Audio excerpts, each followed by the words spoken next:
होश अपने ठिकाने वरना तो सही, छोड़ कर अर्श को क्यों बड़ी फर्श पर पास तेरे प्यारी दुआ तो सही। क्या मुसीबत पड़ी तुम पे ऐ प्रेयसी, हाल क्या है मुझे कुछ सुना दो सही।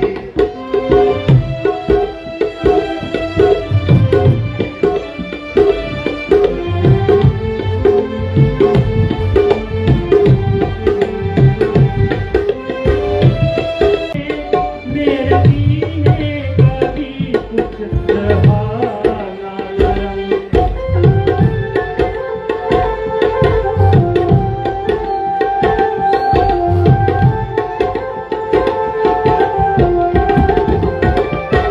कर दिया मुझको बर्बाद बस आपने, मेरे जीने का भी कुछ बहाना करम।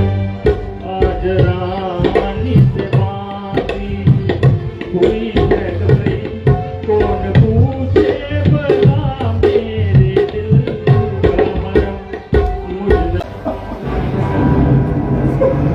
मैंने तुझको इसलिए कॉल करार नहीं दिया था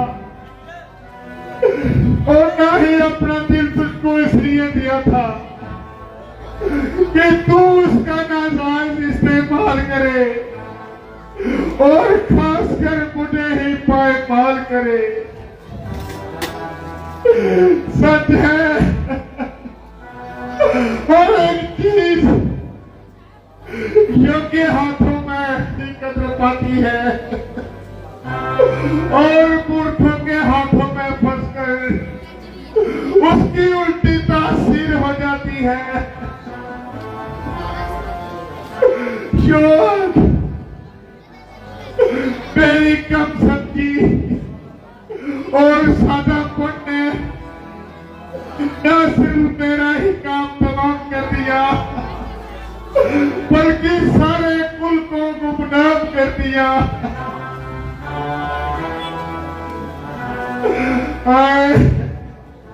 अगर मैं पहले ही स्त्री चरित्रों को जानता तो कदापि तेरा कहना न मानता,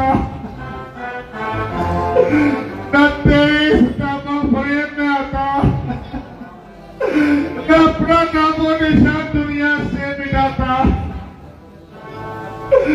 मैं तो ये जानता था कि तू मेरे दिल में मेरी रक्षक होकर बसेगी, ना कि उल्टा सांप बनकर डसेगी। ओ जालिम, तू आज तक मुझे अमृत के धोखे में विष पिलाती रही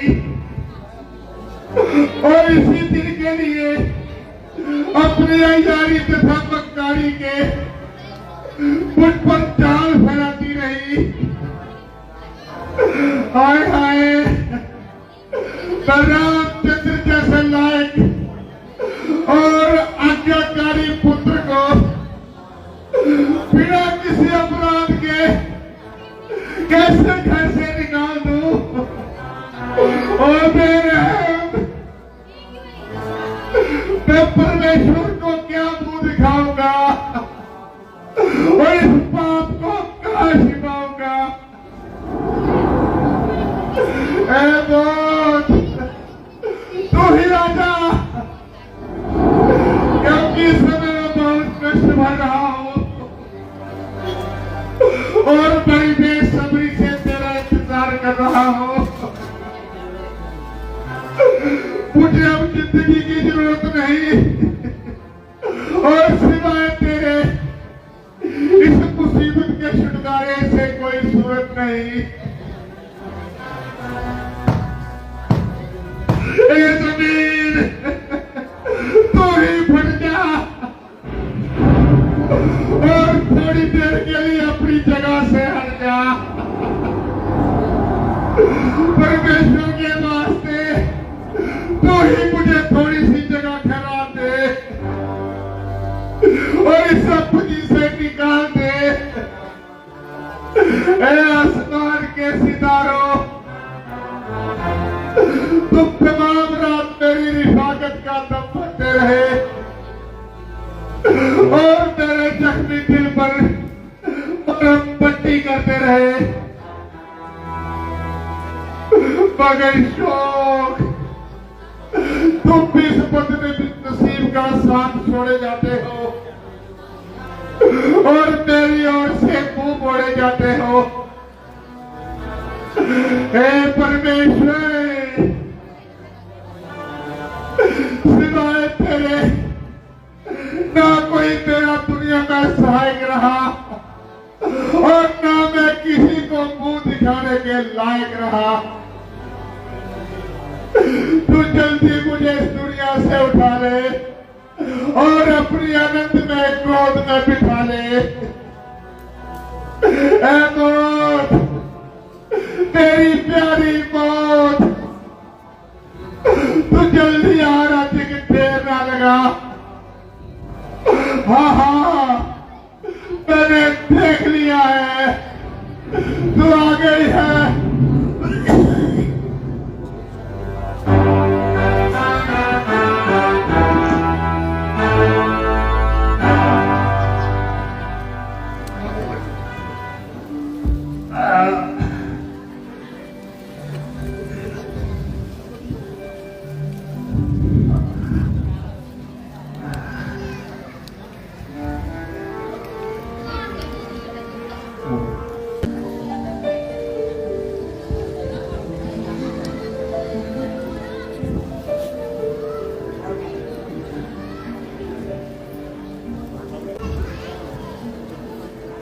प्रणाम पिताश्री, प्रणाम माते। कहिए क्या क्या है? आपकी सेवा में आपका जो सेवक उपस्थित है।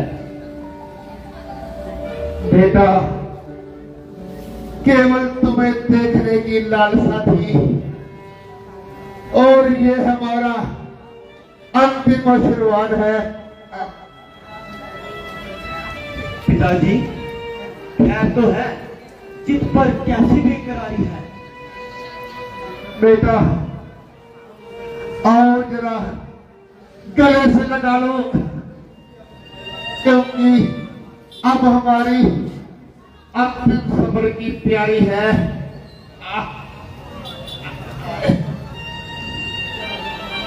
क्या हुक्म है पिताजी, आप क्या करो, हाथ बांधे खड़ा ना मेरा रे पिता। क्या हुक्म है पिताजी, आप क्या करो, हाथ बांधे खड़ा ना मेरा रे पिता। मेरे जीते क्यों कोई दुख आपको, मेरे जीने पे धिक्कार है पिता।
क्या करो आत्मा देख राता बेचारे पिता।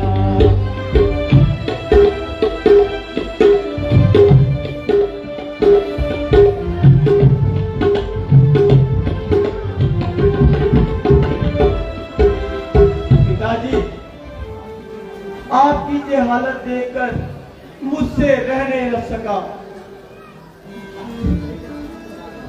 एक रात में ही इस कदर क्या तब्दीली हो गई कि आपके चेहरे की रंगत तो बिल्कुल ही पीली हो गई।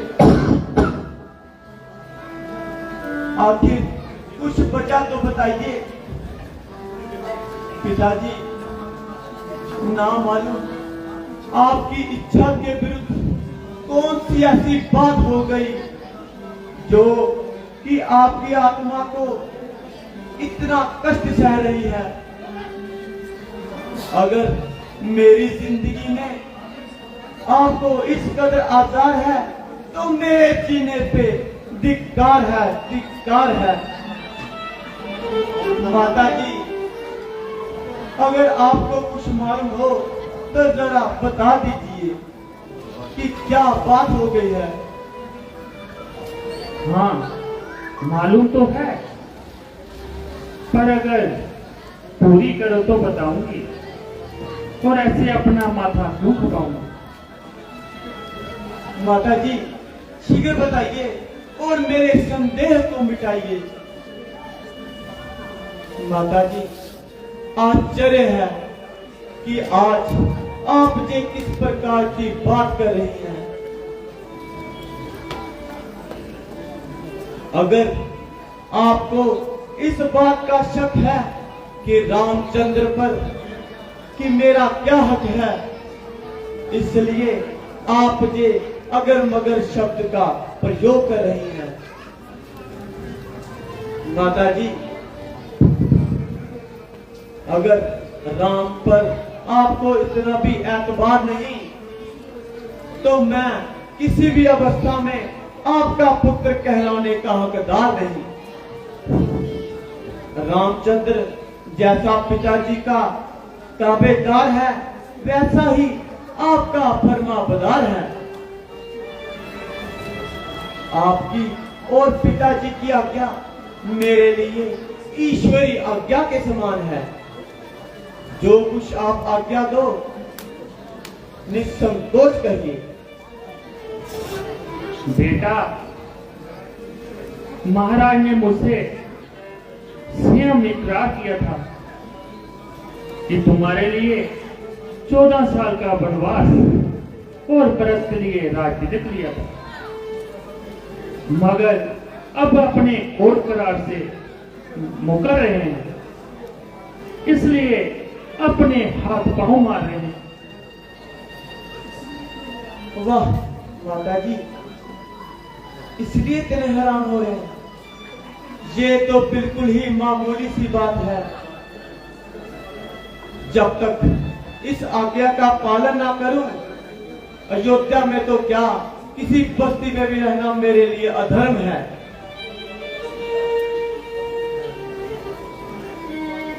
हाँ, बात तो कुछ भी नहीं।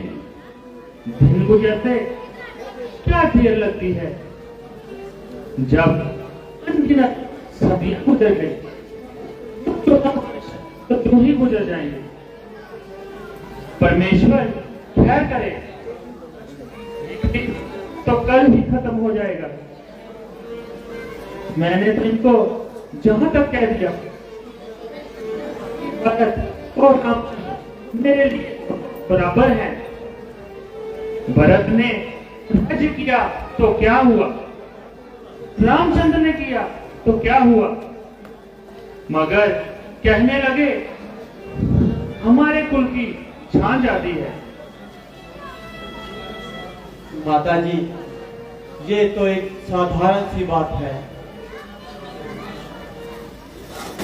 परमेश्वर ना करे कि कभी कोई कठिन कार्य भी आन पड़े तो रघुकुल की कसम है और तब भी जान के साथ है।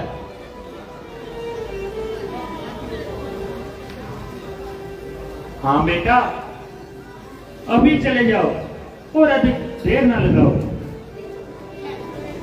क्योंकि तुम्हें सामने देखकर महाराज को कलेश होता है और उनका दुख और विशेष होता है। और जाओ,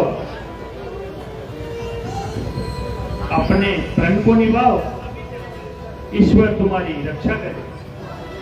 जो आज्ञा माता जी। आप पिताजी का अच्छी तरह ख्याल रखिए और मैं अपन की तैयारी करता हूँ।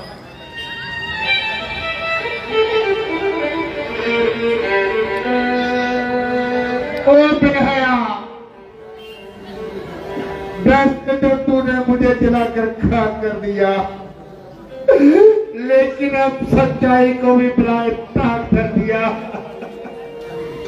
और ऐसा जुल्म कि पाप तो स्नेह करती है और दोष मेरे सिर पर धरती है। और जालिम, कुछ तो परमेश्वर का भय कर और ऐसा दोष तो मेरे सिर पर ना भरे। मेरे लिए यही एक मौत का पैगाम है, मगर तुझे क्या, तुझे तो अपने चालबाजियों से काम है। ए परमेश्वर, मैंने कौन सा ऐसा अपराध कर दिया जो आपने भी मुझे नजरों से दूर कर दिया। ए जीवात्मा, तू क्यों निकल कर वापस आ रही है और बता ही मुझे इस प्रकार के दुर्वचन सुना रही है। ऐ मौत, आज तू भी मेरे साथ दिल लगी कर रही है और मेरे जैसे पापी के पास आने से डर रही है। तो आती है और अपनी सूरत दिखाकर चली जाती है, मगर याद रख, दुखियों के साथ हंसी करना तेरे लिए वाजिब नहीं और किसी के जख्मी दिल पर नमक छिड़कना तेरे लिए मुनासिब नहीं। मेरी अवस्था इस समय काबिले रहम है, मगर तुझको ना मालूम किस बात का वहम है। परमेश्वर के वास्ते मेरा और मेरा काम आए। मैं अपने जमाती सुदर्शन भार्गव का भी बहुत बहुत धन्यवाद करना, जेडे मीडिया दे इसलिए इसी सारे प्रोग्राम की कैच करा देना, मैं उनका भी बहुत बहुत धन्यवाद करना। मैं अपने